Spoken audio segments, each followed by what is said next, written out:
Cour de justice de la CEDEAO n'est pas une juridiction pénale, ni une instance d'appel, encore moins une juridiction de cassation.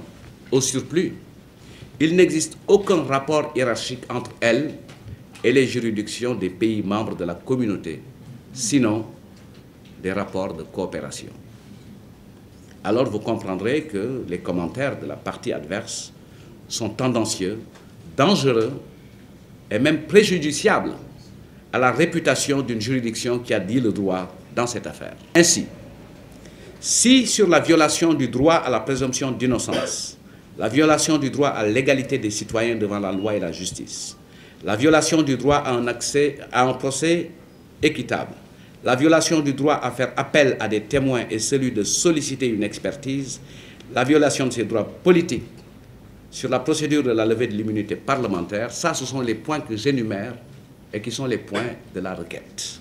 La Cour a débouté les requérants, c'est-à-dire ceux qui avaient demandé, en l'occurrence les conseils du maire de Dakar et consorts, confortant ainsi par cette décision la portée jurisprudentielle des décisions prises par la justice sénégalaise.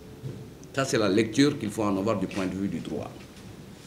Deuxième point, si sur la détention arbitraire, la Cour partage la requête du maire, elle rejette celle relative au droit d'antenne, au droit de battre campagne, au droit de vote, au droit politique et à l'exigence du respect du principe de proportionnalité dans l'application de la loi.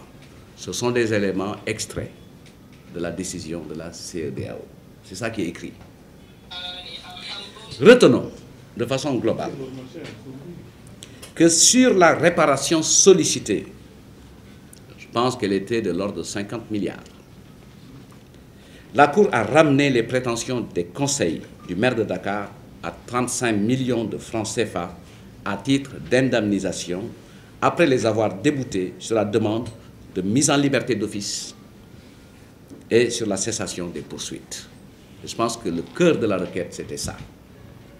Et sur ces deux questions, cessation des poursuites, mise en liberté d'office, la Cour de la CEDEAO a dit non, laissant le soin aux juridictions sénégalaises de poursuivre la procédure.